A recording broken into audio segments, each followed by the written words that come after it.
ወላጆቹን ያስቆጣ ወላጆቹ የተቀየሙት ሰው አላህ እሱን ይቆጣል። ፈርዱም ይሁን ሱና ሶላቱ ዒባዳው ከአናቱ አንድ ስንዝር አልፎ ወደ ላይ አይወጣም ተብሏል። እስኪደሰቱ ድረስ ይቅር እስኪሉ ድረስ ባለነበት ጊዜ ብዙ ልጆች ለወላጆቻቸው ያላቸው ክብር እጅግ በጣም የወረደ ነው። ከወላጆቻቸው እኩል መልስ ይሰጣቸዋል። ወላጆቻቸውን የሚያገላምጧል። ወላጆቻቸው የጠሯቸው እንዳልሰማ ሆነው ይሄዷል። ለራሳቸው ጠግበው የበሉ ልብስ የቀያየሩ ዘመናዊ ቤት ውስጥ የኖሩ ወላጆቻቸውን ምን ቸገራችሁ ብለው ዞር ብለው የማያዩ ከሰው የተፈጠረ ድንጋይ ልብ ያላቸው ሰዎች በዝተዋል። ነገ ጀዛን ታገኛል። ወላጆቹን የበደለ ከአኺራ በፊት ዱንያ ላይ ዋጋውን ያገኛል። ዝምድናን እንደመቁረጥና ወላጆችን እንደመበደል አጠፋው ቅጣቱ ፈጣን የሆነ ነገር የለም ተብሏል። ብዙ ወንጀሎችን አላህ ቅጣታቸውን ለአኺራ ያዘገየዋል።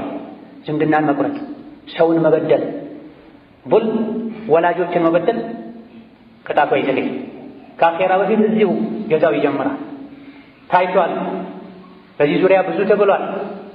ወላጅ አባቱን መሬት ላይ ጥሎ የጎተተ ልጅ ከጊዜ በኋላ ልጁ ደርሶ መሬት ላይ እንደ በግ አስሮ ጎትቶታል። ሰዎች ሁሉ ተገርመው ኧረ አባትህን ሲሉ ተውት ሲጎትተኝ ድሮ አባቴን ስለጎተተው ነው ብላ ድሮ አባቱን እስከ ጎተተበት ድረስ ከጎተተው በኋላ አሁን አቁም ልጄ ሆይ ድሮ አባቴን የጎተትኩት እስከዚህ ድረስ ነው። ወላጅ አባቱን በጣም አርጅቶ እሱን መጦር ማስደሰት ከህፃን ልጁ በላይ መንከባከብ ሲገባው አንተ ከኔ ጋር መኖር አትችልም ብሎ ደጅ ላይ የጥበቃ ቤት ላይ ነፋስ ብርድ የተፈራረቀበት አኖሮ መጨረሻ ላይ ሲሞት ይሄን ግፍ የፈጸመው ልጅ ህፃን ልጁ የአባት ሬሳ ሲወጣ ትንሽ የቆሸሸች ያረጀች ሳህን ባገኘ ጊዜ ሳህኗን አንስቶ ሲታቀፍ ቆሻሻ ነው ጣለው ሲሉ አባቱ አይ አንጥለው ይሄ ያንተ አባት ምግብ የሚበላበት ሳህን ነበር አይደል? ወደፊት እንደሱ ስታረጅ በዚህ አበላሃለሁ ያለበት ሐልም ተገኝቷል። እዚሁ አሁን ባለንበት ዘመን ላይ ወላጆችን የመበደል ወንጀል ከአኺራ እዚሁ ዱንያ ላይ ጀዛው አጠፋው ቅጣቱ ይፈጥናል። እያየንም ነው። ብዙ ሰዎች ህይወታቸው ላይ ስኬታማ ይሆናሉ፣ በህይወታቸው ደስተኛ ይሆናሉ። ለምንድን ነው ሲባል ከጀርባ ጥሩ ዱዓ የሚያደርጉላቸው በእነሱ ደስተኛ የሆኑ ወላጆች ይኖሯቸዋል። ብዙ ጊዜ ደግሞ እስከ ሰማይ ከፍ ብለው ነገር ግን መጥፎ ወዳደግ ይወድቃሉ። ለምን ይሆን ሲባል አንዱ ምስጢር የሚሆነው ወላጆቻቸውን ስለሚበድሉ፣ ቀልባቸውን ስለሚሰብሩ፣ ስለሚያሳንሷቸው።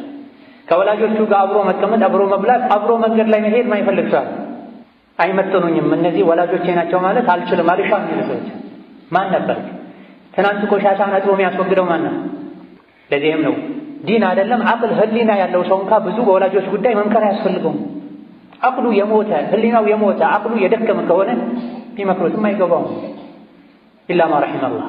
ወላጆችን መበደል እነሱን መምታት መግደል ማለት አይደለም። ፊትን ማኮሳተር ወላጆችን መበደል፣ እነሱ ቅርብ ሆነው ሳለ ጮክ ብሎ መናገር ወላጆችን መበደል፣ እነሱን ከኋላ ያስኬዱ ከፊት ቀድሟቸው መሄድ እነሱን ተከታይ ማድረግ ወላጆችን መበደል፣ የሚያስፈልጋቸውን ነገር እያወቁ ጎድሎ ሳለ አምጣልኝ ብለው አውጥተው እስኪጠይቁ ድረስ መጠበቅ ወላጆችን መበደል። ወቢልዋሊደይኒ ኢሕሳና፣ ለወላጆች ማሳመርን አሳምሩ፣ በጎ መሆንን በጎ ሆኖ ብለው ከማንም በላይ ለማን በጎ ልሁን ለማን ጥሩ ጓደኛ ልሁን ተብለው ሲጠየቁ ነቢይ ለወላጅ እናትህ ብለዋል። ከዛስ ሲሏቸው ለወላጅ እናትህ፣ ከዛስ ለወላጅ እናትህ፣ ከዛስ ለአባትህ ብለዋል። እናትን 3 እጥፍ መልካም እንድንሆንላት በጎ እንድንሆንላት አዘዋል። 3 ስለተቸገረች አርግዛ ተቸግራለች፣ ስታመጥ ተቸግራለች፣ አጥብታ ስታሳድግ ተቸግራለች። ከአባት ይልቅ 3 እጥፍ ሐቅ አለ። ነገር ግን አሁን ያለው ተጨባጭ በሚታይበት ጊዜ 3 እጥፍ የሚያስቸግሩት ብዙ ልጆች እናትን ከአባት ይልቅ አባት ስለሚጮህ አባት ስለሚደባደብ ምናልባትም ከእናት ይልቅ እዝነት ስለሚያንሰው በ3 እጥፍ በጎ ሆኑላት፣ እዘኑላት፣ ራሩላት የተባለችውን እናት በ3 እጥፍ የሚያሰቃዩ ልጆች አሉ። ቢበድሉህም ተብሏል።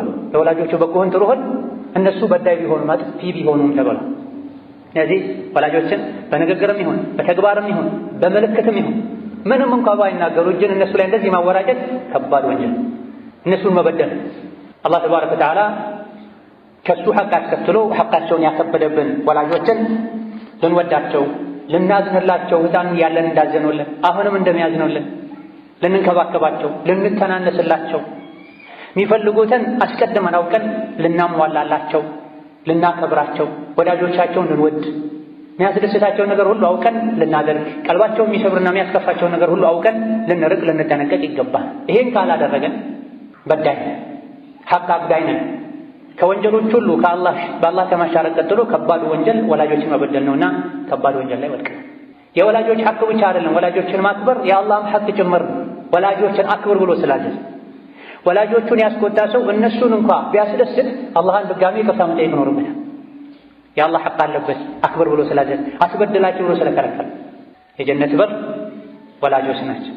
ጀነት መግባት የፈለገ ከወላጆቹ ጋር ያለውን ግንኙነት ሊያሳምር፣ ባለፈው ያጠፋ ይቅርታ ሊጠይቅ፣ ሊያስተካክል፣ ሊጸጸት፣ ከወላጆቹ ጋር መልካም ግንኙነት ያለው በርትቶ ሊቀጥል ይገባል። እስከ ለተሞታቸው ድረስ እድሜያቸው ቢገፋው እንኳን ሰብሮ ታግሶ በመልካም ሊኗኗራቸው ይገባል። እድሜያቸው ሲገፋ አብረው መጥፎ ባህሪዎች ሊመጡ ይችላሉ፣ ሊያስቸግሩ ይችላሉ። አላህ እየፈተነህ ነው፣ አላህ እየፈተነሽ ነው። ትንሽ መታገስ አቅቷቸው ከእነሱ ጋር መኖር አልቻልኩም ብለው ወላጆቻቸውን ራቅ አድርገው የሚጥሉ፣ ለራሳቸው የተንደላቀቀ ኑሮ እየኖሩ ወላጆቻቸው በችግር የሚኖሩበት፣ የሚበሉትን የሚያጡበት፣ ታመው የሚያሳክማቸውን ሰው የሚጠይቃቸውን ሰው የሚያጡበት ሐላት።